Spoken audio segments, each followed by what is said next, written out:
In this lecture, we will learn about nanomechanics. Because of emergence of nanomaterials, it becomes important to learn about what is happening at the nanoscale and to also extract properties, mechanical properties such as hardness, modulus, how does it vary with respect to different nano phases which are present in a bulk nanostructured material. So, in this lecture, we will learn about nanomechanics, specifically about nano indentation in order to extract hardness and Young's modulus out of these materials. Nanomechanics is the field of technology which involves forces in the order of nanonewtons or displacements which are to the order of nanometers. So, that is why nanomechanics will deal with materials which are which have a nano size, nanometer size, so that we can specifically design this instrumentation so that we can precisely measure what are the displacements or the forces which have been incurred by that particular phase which is in the nanometer size range. It also is utilized for fabrication of new materials or scanning a particular property out of it or scanning the morphology or the topography out of it. Also sensing, because once we talk about nanotechnology, we also need to sense what sort of forces which are incurring on a particular material. So, in order to comprise the fabrication, scanning, sensing, the nanomechanics becomes a very essential tool. Learning about nanomechanics. It can again be non-contact. In that case, we can utilize van der Waals forces, which is again in the non-contact mode. Like we can utilize atomic force microscopy, and we can utilize the non-contact mode in terms of imaging the topography. Or it can again be in the contact mode, like for nano indentation. So, coming in contact with the material and then extracting the properties or mechanical properties out of it. So, we can see nanomechanics is a very essential way of learning about what is the response of a nanomaterial. It can be nano phases and how do they incorporate in terms of evincing the bulk properties. So, we can have a nano properties of each and every individual phase plus contribution of some additional forces, such as it can be just porosity or say interaction between the two grains which are in nano size. So, that can finally evince the bulk property. So, once we know what is the response at a nanometer length scale, we can somehow build them up by using a multi-line scale hierarchy to achieve a bulk property out of that. So, nanomechanics is a very essential means of comprising what is happening at nanoscale and predicting what can happen at the bulk scale. And again, as we see that it is utilized for fabrication or even scanning or even sensing. Majorly in this lecture, we will learn about nano indentation. So, let us see about that. So, nano indentation is utilized for measuring the mechanical properties of thin films, coatings or even smaller volumes. So, see if you have a microstructure and where the faces are in the nano regime, and if you want to extract what is happening or what is the change in the mechanical property because of those particular faces, we need to see what is the property of individual faces. Like we have phase A. So, like we have phase A and we have phase B, and assuming that the overall length scale is couple of nanometer. So, then once we make a tensile bar specimen, it will give us a property of the bulk. So, we can get a overall property of the bulk using the tensile bar specimen, which can provide us modulus of the system or stress strain relationship.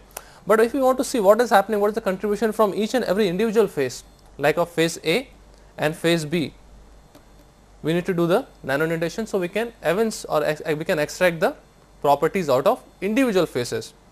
Again, if we have a coating, if you have a very thin coating to the order of couple of nanometers or submicron range, it will say if it is very adherent to the substrate. So, we have a substrate and we have a coating, and we want to see what is the response of this coating with respect to the substrate. We might do a tensile bar specimen, tensile bar testing, but we want to see what is the contribution of coating alone.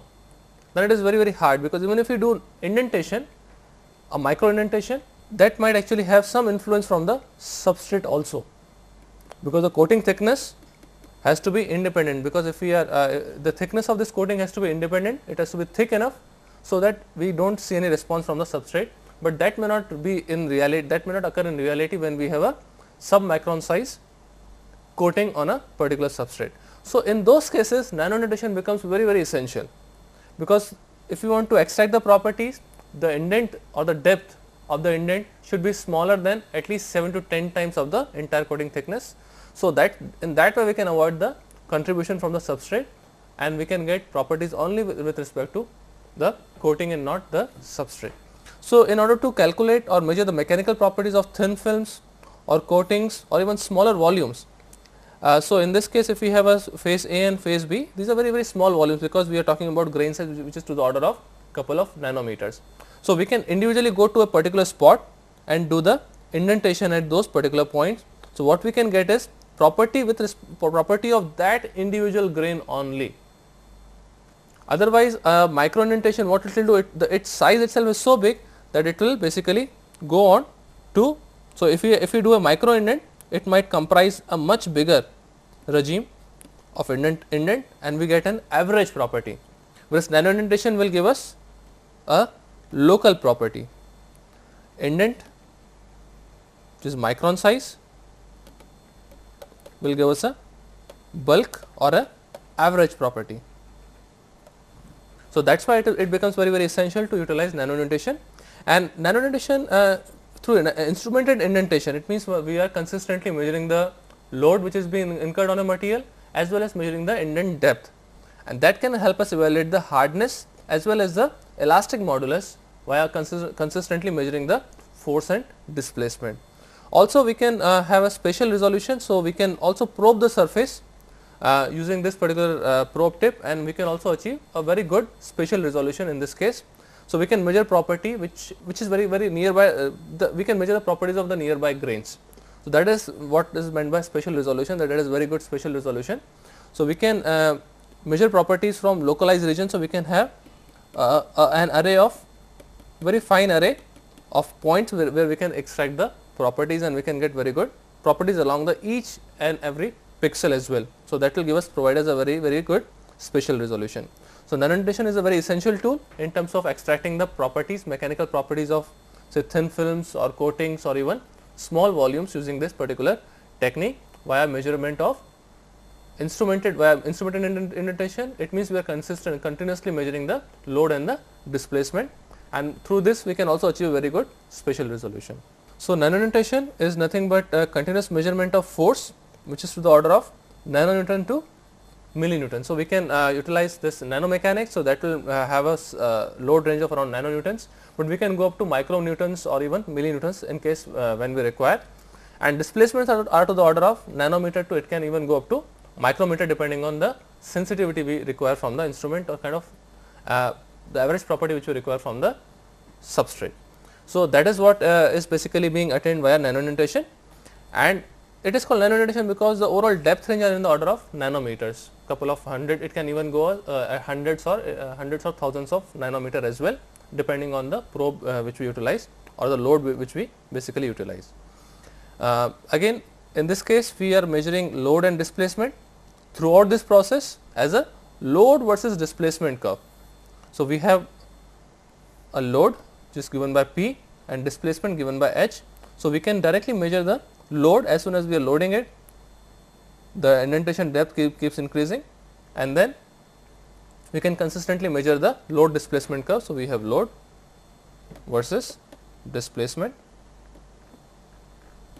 in the matter, and then while unloading also it can have various responses. It can have some elastic and plastic contribution which we will talk about later on, through which we can also calculate certain mechanical properties such as hardness, Young's modulus. We can also do some stress strain studies. We can also see what kind of stresses are being incurred by using conospherical tape. We can also convert the load into stresses and displacement to strain. So, that can provide us what is the stress strain which can be in, how it can be similar to that what we can achieve from a real engineering test of a bulk sample.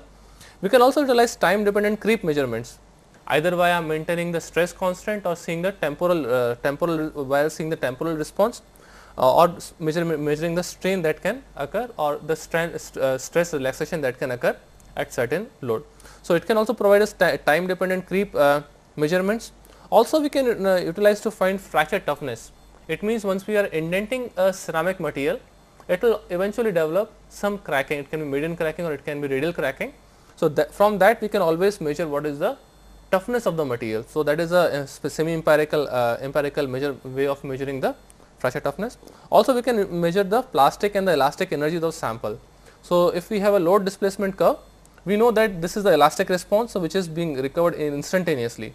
So, this is nothing but the elastic response, and this is the one which is the plastic response as it will recover with time. So, we have loading. So, this part is loading and this part is unloading. So, once we load the sample, indentation depth will keep increasing, and then as soon as we unload it, we can see the unloading part is coming down like this. So, it is loading and then unloading will basically come down out here. So, this much is the strain which has been recovered. So, this much strain is the one which has been recovered. So, it is the elastic part, and the one which will recover later or which will remain as it is the plastic part. So, through this we can also calculate the elastic and plastic energies of the sample material. So, we can see nano indentation, it utilizes continuous measurement of forces in the range of nanonewton to millinewtons, and the displacements are again in the range of nanometer to the micrometer range, but mainly in the nanometer range. That is why we call it nano indentation. And we continuously measure load and displacement to get this particular load displacement curve, from which we can calculate such as hardness, Young's modulus. We can also convert them into stress strain plot depending on the, once we have the area function available, or how we can calculate it to the force or the stress and then the strain. We can also utilize nano indentation to find time displacement creep measurements by varying temperatures, by holding the material at certain stress level and so on, or seeing the stress relaxation that can occur. So, we can have many feedback loops associated with this particular testing to calculate these properties.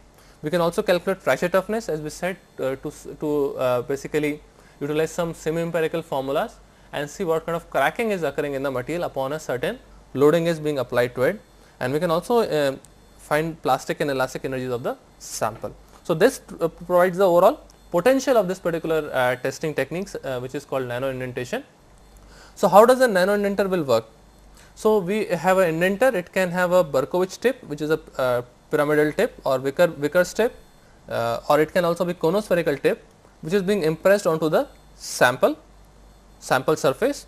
And what happens is the indenter load and displacement will occur, and those are recorded, because this is a instrumented indentation, and we record the load and the displacement, and we see the loading and the unloading cycle that has been recorded in a continuous or even a stepwise mode, and the depth starts varying around around several nanometers to it can go even to micrometer.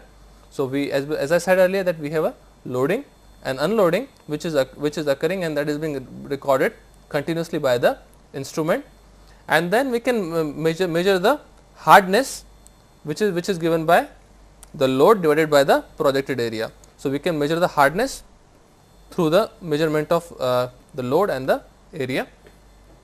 So, through this we can calculate the hardness very easily. This is a very normal principle of measuring the hardness.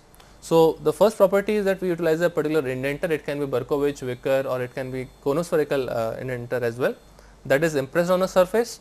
We measure the continuous loading and the unloading out here, and right now we do not know what is the area of the indenter which is being impressed.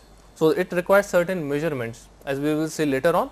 So, measurement of area or the contact area is not easy as we can see in a regular bulk testing, because once we talk about a tip, Berkovich or Vickers or even conospherical tip, they may not have a perfect geometry. So, to take care of that, we always utilize the standardization or calibration of that particular tip to measure the contact area with respect to the depth of the material. So, that is very much required in any nano indentation instrumentation, and the depth is basically varying. That is why we need to measure what is the final depth, or the depth which is what is the relation of P versus H. So, through this we can calculate the hardness which is obtained by the applied load divided by the projected area. So, we can calculate the hardness using nano indentation. So, a typical pH curve basically will look like that. We have loading. So, we can see that. So, what do we have? We have an indenter initially. So, we have indenter. So, assuming its geometry is like this, and this is a substrate. So, we have this indenter and the substrate. So, initially it will come in contact. So, once we start impressing this indenter on the substrate, so we have a load, we have a indentation depth. So, once we start impressing it, it will start getting into the substrate and it will reach a substrate, and this is the indenter. So, we start loading it. So, as the load increases, the indentation depth also starts increasing. So, we are impressing this indenter on the substrate and it will reach a certain depth. So, that is called H max. This is once it has reached a maximum depth, it is called H max. And geometry of this particular, the curvature of this one will depend on the material. It can vary from material to material. So, for very brittle materials it might look like this, for little softer or some hardened material it might look very different. So, it can have various geometries as it is. So, let us take a typical shape, something like this. So, we have reached now H max, and what will happen, and then we start unloading it. So, in the first stage we are loading it, and if we want to hold it, the load might remain constant. So, in this case we might require to relax the material in certain cases to avoid the viscoelastic effects. So, but right now let us not consider that, let us just consider that once we have impressed the sample, we are unloading it. So, second step, that it has reached a maximum, and then third step we start unloading it. So, in first case we have impressed the sample. So, we have certain maximum depth. So, let us see, this is the, so we have a substrate and this is the indenter, and this height is nothing but H max. Now, what happens is we start unloading the sample, we start unloading the material. So, what do we have? We receive a unloading part like this. So, the slope of this one, if we take the slope of this one, and while the length it has recovered, it is called H final. This point is called H final.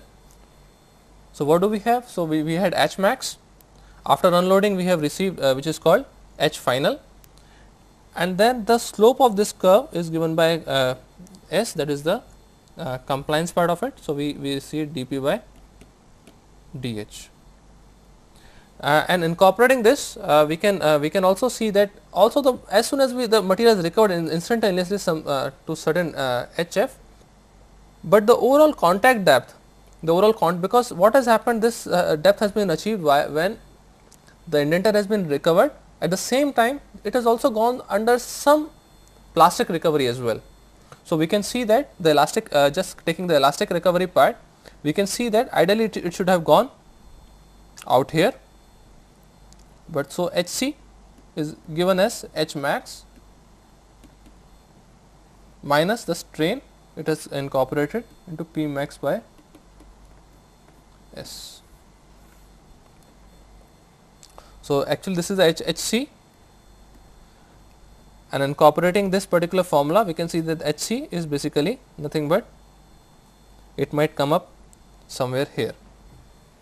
So, what is happening is once we indent the material, we are seeing the H max, or this is the P max, and H max is being achieved here. We indent the sample. So, we achieve H max, it undergoes the recovery which is the final depth, which is called HF, and elastic part is basically given by Hc, but the real Hc, which is the overall contact depth, that is being given by Hc. So, we have this particular slope which is given by dP by dH, the elastic part, plus the strain which is incurred in the material due to plasticity is also being incorporated. So, we have H max minus epsilon P max by S. So, this is the contact depth which is achieved after the indentation when material has undergone a maximum depth of H max. It is a compliance of S, and the overall H which is been also taken from here is basically dP by dS. So, that part is being incorporated here with respect to strain. So, we can see the total Hc is given by H max minus epsilon P max by S. So, that is the criteria for for finding the Hc. So, we can see then by the load indentation depth we can see what is happening, that we are first taking the indenter and pressing it on the material. It is achieving a maximum depth at a maximum load. Then while it is recovering, it recovers it is also recovering both elastic as well as plastic recovery. So, some part of it has been recovered, that is given by HF, that comprises of both the elastic as well as the plastic part. So, the elastic part is given by Hc. So, we also have to reduce that particular part from the actual contact depth. So, Hc will be equal to H max minus epsilon dP by ds or P by S. So, that part is basically being given out here. So, this is the other formula which we can which we have utilized earlier on. So, in nano indentation it is very essential that we derive the information from pH curve, and also what is happening just at the recovery is that there is the elastic portion. The true elastic part is nothing but the part which has just been released. So, this is the real elastic part which is basically specific to this pH curve. So, we need to derive information from the pH curve, and E or the Young's modulus, elastic modulus, and the hardness is derived from the Oliver-Farr method. So, we first have to have a relationship between the HF and the P. So, we have instantaneous depth H, HF is the final depth of the contact depth, and B and M are the fitting parameters, and through that we saw that we can calculate hardness via P max by AC or the contact or the projected area, and the reduced modulus is given by root pi by 2 as is the compliance, and then by divided by under root AC. So, that part we can see we can achieve it out by that method, and again we can get the reduced modulus. Reduced modulus given by 1 minus nu I square of the indenter divided by the modulus of the indenter, which is that for a diamond, and then for plus 1 minus nu s square divided by Es, that is for the sample. So, this is called reduced modulus because it is comprising this formulation for indenter as well as that for a sample. So, essentially the sample's modulus should be little higher than the ER value. So, that is why we call it as a reduced modulus, which is being obtained from this particular equation. So, this is the part we can see out here, that we have reduced modulus which can be obtained from this particular part. So, S is nothing but the stiffness which is being obtained from this particular equation. So, we can see that P is given by alpha H minus HF to the power m, where H is the instantaneous indentation penetration depth, HF is the final depth, P is the load. So, m and alpha are nothing but the fitting parameters as we saw earlier. So, we have P as the applied load, alpha and m are the fitting parameters, and H max is the final displacement which is given by this particular term, and this Hc which is actually out here. So, we have a elastic part, and then we can identify Hc as H max minus epsilon P by S. So, we can see the stiffness part is being in the denominator by load and everything else. So, this is the overall relationship between the load displacement curve for the nano indentation. So, we can see once we apply the load, we have a loading part which basically goes on like this, and the unloading part. So, this is the part which is instantaneously recovered. So, this is the elastic region and this is the plastic region. So, plastic energy can also be calculated by calculating area under the curve. So, we can see that this area is nothing but energy, the plastic energy, and this energy is called the elastic. So, we can also compare the energies of these two regions to basically compare two different materials, how much elastic energy they can store or how much plastic energy they can store, also while keeping the relationship constant. So, for a particular loading or particular penetration depth, we need to have this comparison. And just stating it forward, calculation of area or the contact area is very typical, very critical for this hardness and modulus evaluation. Hardness is given by P maximum by A maximum contact, and modulus is given by root pi by 2 P, and the stiffness is again given by P dash is nothing but dP by dp by dh, and A is the area of contact for this one. So, what is happening is calculating this part is pretty much difficult, and that depends on the geometry of the indentor as well. So, for a spherical indentor, h of contact is much lesser than the radius of the indentor. So, we can get A contact is equal to 2 pi, approximately 2 pi r h of the contact depth. So, this thing is little bit easier, but for sharp and Berkovich indentor, A contact area comes out to be 24.5 h square. So, we can see that from depth or penetration depth itself, we can now calculate the area of contact. So, from depth of contact we can calculate the area of contact. Also, we can see that for a spherical indentor, the contact area depends on the radius, where in this case, where in the case of Wicker or Berkovich indentor, it is independent of the any other entity. So, just by once we know the h of contact, we can always calculate area of contact. But these are for a pure or a real or for a any defect free Wicker or Berkovich indentor. But in reality, what happens is the overall geometry of this indentor is not always perfect. So, what happens is that we also add some correction terms, some higher order correction terms as well in this case for Berkovich or Berkovich indentor or even spherical indentor. So, we will see that we are not incorporating it out here, but the calibration always requires that we also add some correction terms along with this particular A contact. So, eventually what we get is a reduced modulus, which comprises 1 by modulus of the indentor as well as 1 by modulus of the sample. So, this is one more typical part of it, because then E sample will be little higher than the modulus value what we are getting finally, because once the response is being obtained, it is the response of sample plus that of a indentor. So, if we are calculating the modulus, the kind of resistance which is being offered is by both, by the tip as well as by the sample. So, we always need to extract or subtract the contribution which is coming from the tip. So, that is the reason we also need to subtract this part from the reduced modulus. So, what we get is little higher modulus for the sample. So, how does the nano indentation works? Initially we need to measure the overall contact surface area. So, we have certain equation available for that, where is psi is the semi-apical angle for the conical indentor. So, in case of Berkovich indentor, we always need to have a equivalent conical indentor. So, this is for a conical indentor, this value psi. So, for a Berkovich indentor, we always have a comparative value of psi for a conical indentor. So, depending on the angularity of or the geometry of this indentor, Berkovich or Wicker indentor, we will always have psi for a comparative conical, so that it behaves like a conical indentor as well. So, we can see the A depends on the pi h square 10 square psi, and through this we can through the depth sensing we can always get the value of E, which is basically determined from the unloading part. So, we can see for loading and unloading, this is the region which is truly elastic. So, this region is truly elastic. So, from this region we can always identify what is the slope, and we can convert it back to the reduced modulus from this particular dependencies. And also once we have this indentor, we can also generate some half penny cracks which can be median or radial.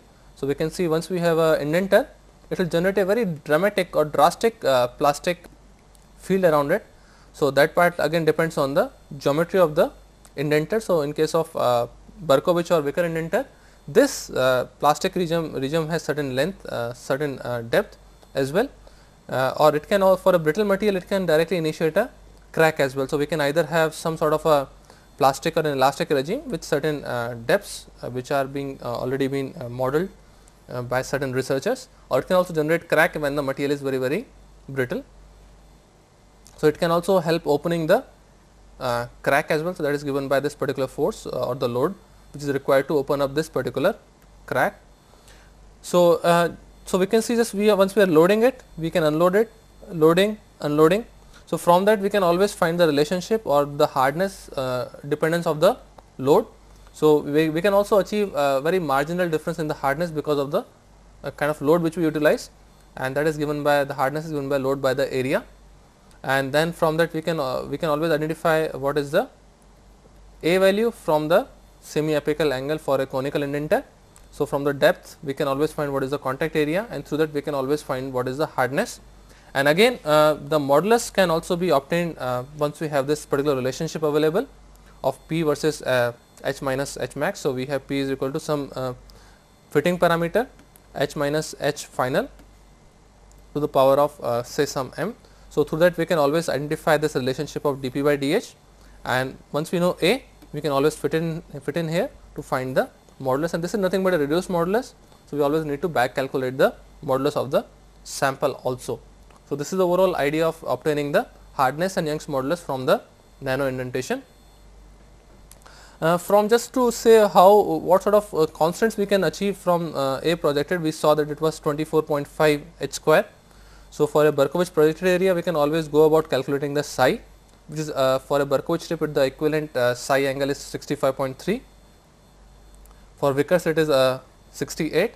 So, depending on the geometry, we can always find what is the projection area for a Berkovich strip, which comes out 24.56 h square, whereas for Vickers it comes out to be around 24.504 h square, and for Berkovich strip, as I said, it is 65.3 is the equivalent semi-apical angle, which is for a conical indenter, and equivalent semi angle for a conical indenter is around 70.3 as well.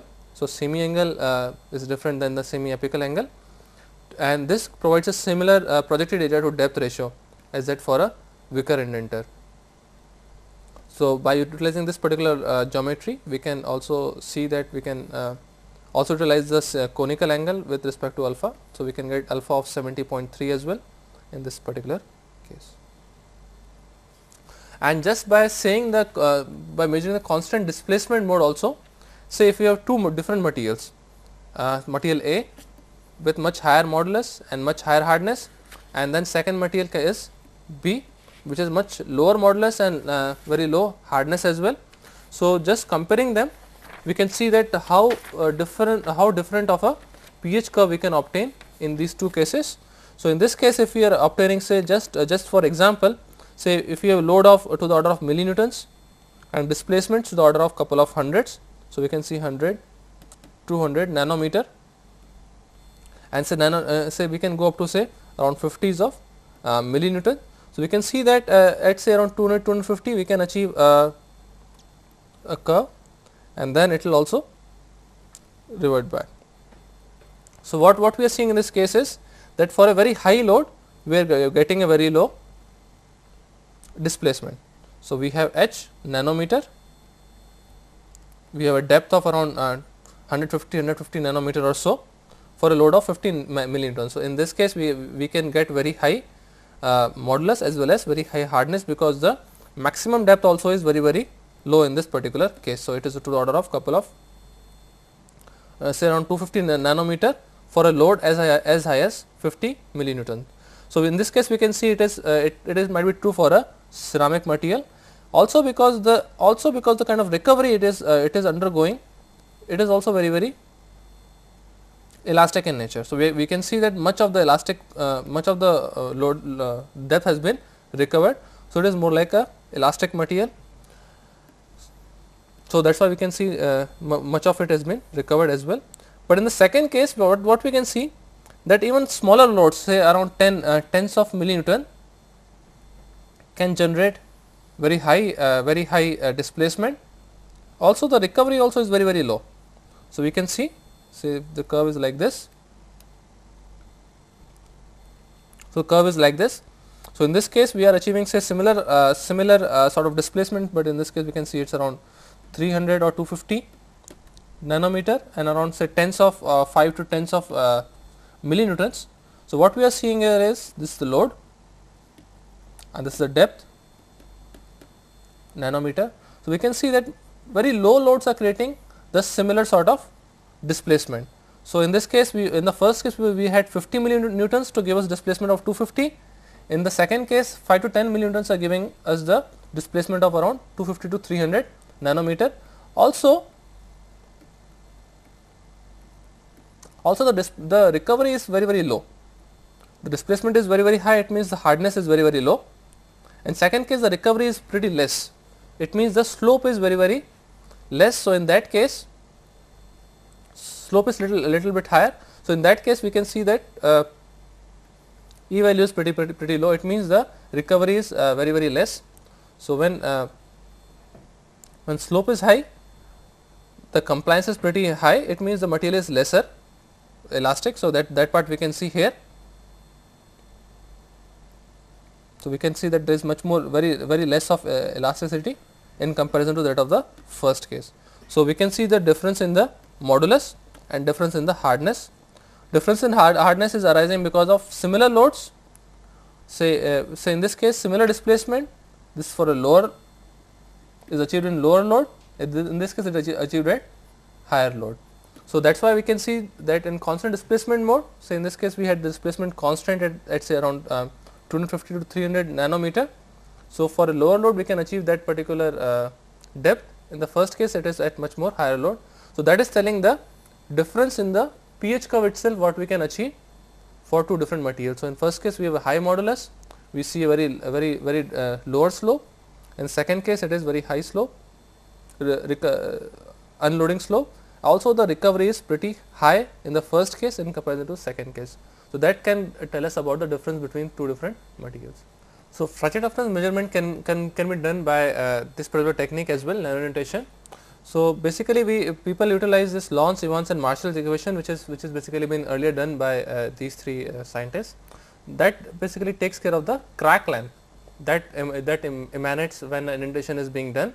So, mainly for brittle ceramics, the indentation crack which has been generated is assumed to be around half penny shape, and under those conditions system will behave like a center loaded half penny crack, from which the stress intensity factor K can be evaluated as PR divided by C to the power 1.5, whereas PR is the crack opening force and C is the crack length that is being generated.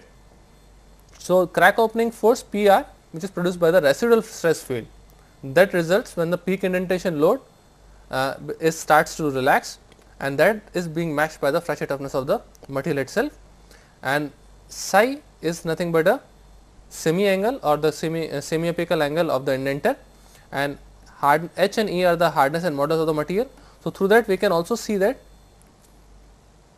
how PR can be related to the modulus and hardness, and that is being utilized in calculating the fracture toughness of the material as well. So, through that we can calculate what is the crack opening force that is being resulting out from here, and then from that we can always calculate what is the fracture toughness which is responsible for this crack restriction.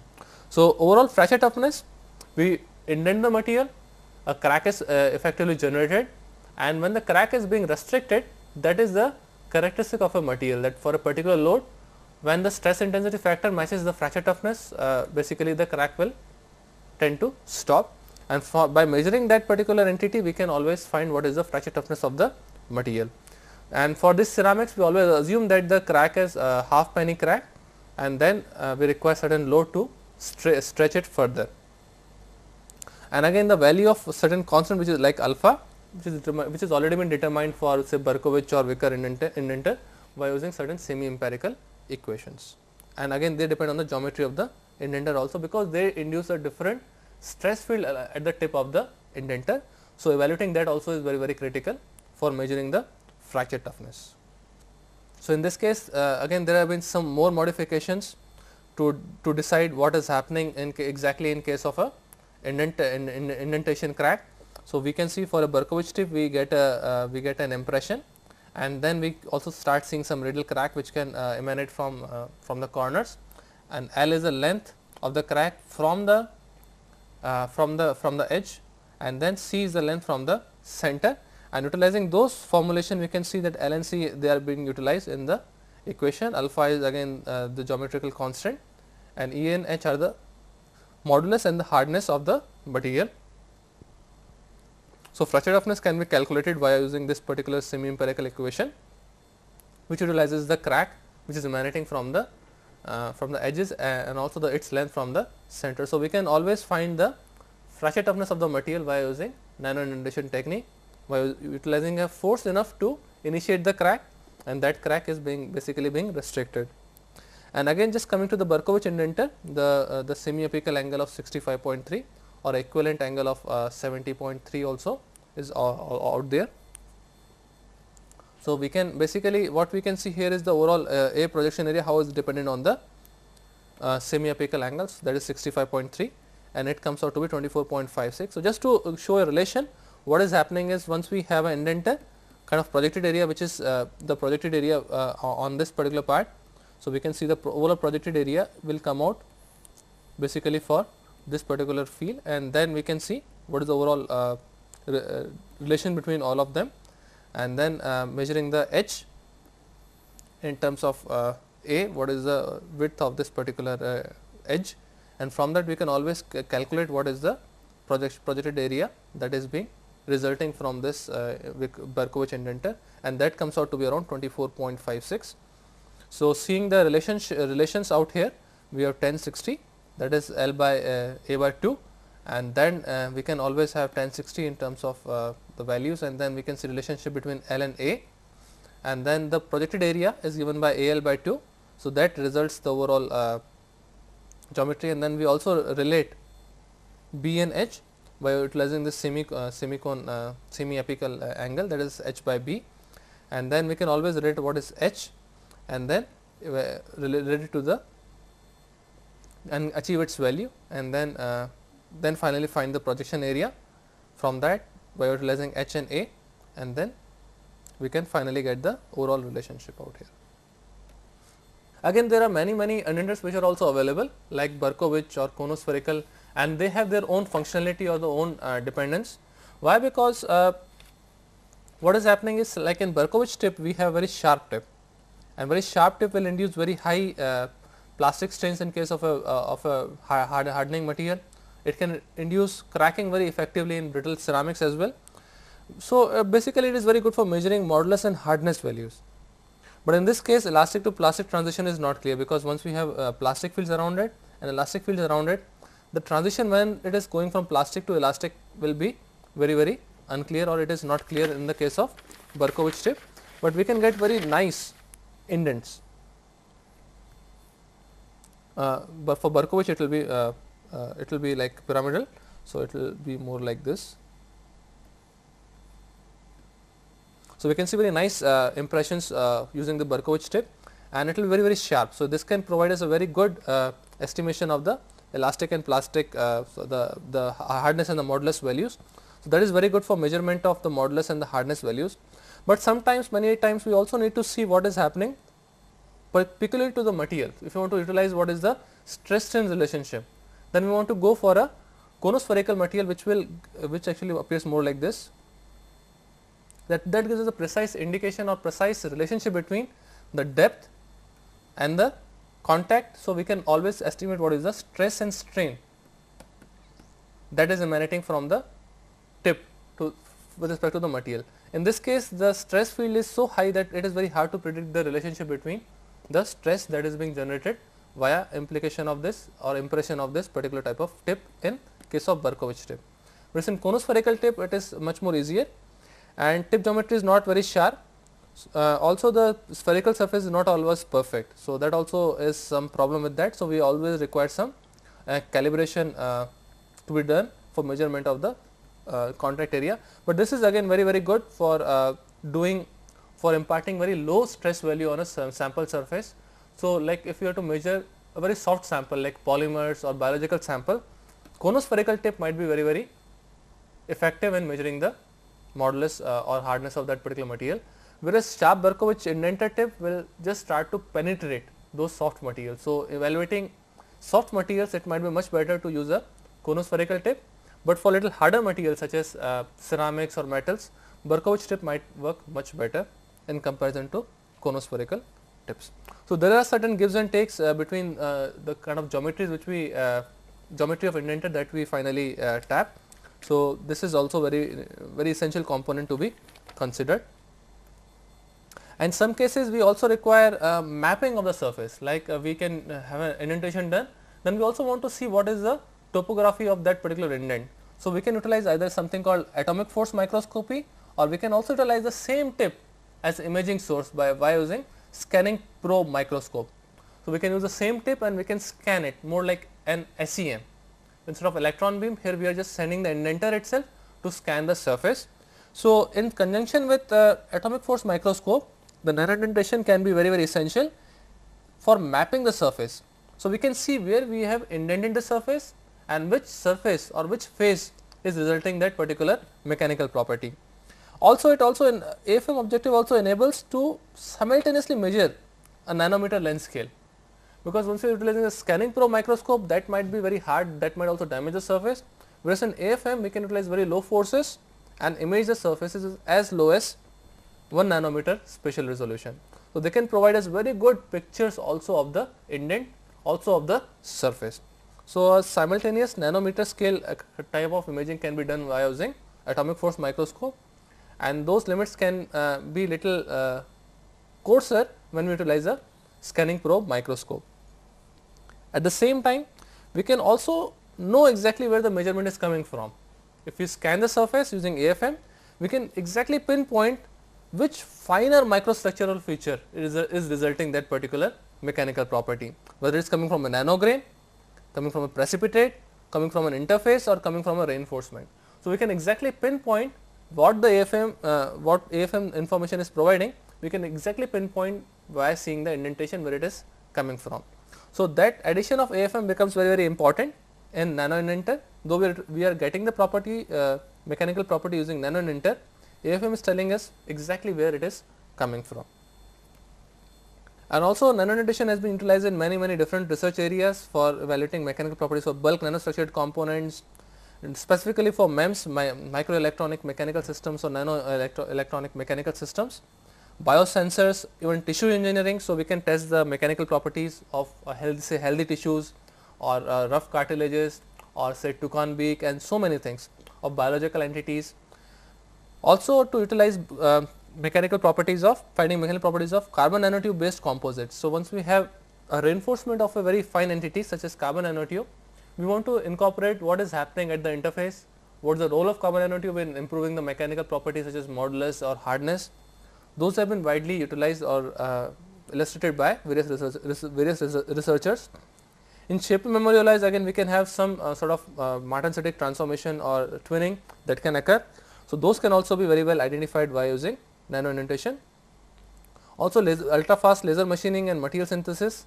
So, what sort of changes that might occur, that can also be entrapped by the nano indentation. So, we can see there are myriad applications of nano indentation which can be utilized in the exact application of these particular fields, and then engineering basically engineering it in terms of certain applications such as biosensors or even tissue engineering, or utilizing this composites for certain applications, NEMS, MEMS, or saying about the quality control by utilizing these particular techniques. So, in summary, we can see that instrumented indentation is utilized to determine the mechanical properties such as hardness and modulus by using Oliver Fur method, and depending on the geometry of this particular tip, we can utilize Berkovich, Wicker, or conospherical tip for certain various applications. Mainly the indentation is utilized for evaluating the mechanical properties, hardness, modulus. We can map the surface once we have an attachment of say AFM, atomic force microscope. We can also see what is the role of particular phase or particular grain or particular precipitate in dictating the overall mechanical property. We can also read about, we can also learn about the stress relaxation that is occurring, or even the creep deformation that is occurring in a material. So, this is a very strong technique to provide us certain mechanical property evaluation of these nanomaterials.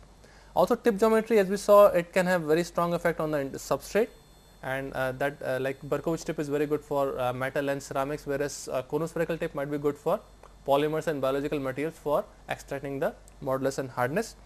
We can also do surface imaging by using AFM or atomic force microscope or even scanning probe microscope, and that will tell us exactly where the data is coming from to map the surface. So, we can, once we map the surface, we can somehow relate it to the multi-scale hierarchy, like if we have nano entities, how they club up together, how do they combine together to give us a mechanical property at the bulk scale. So, with this I will end my lecture. Thank you.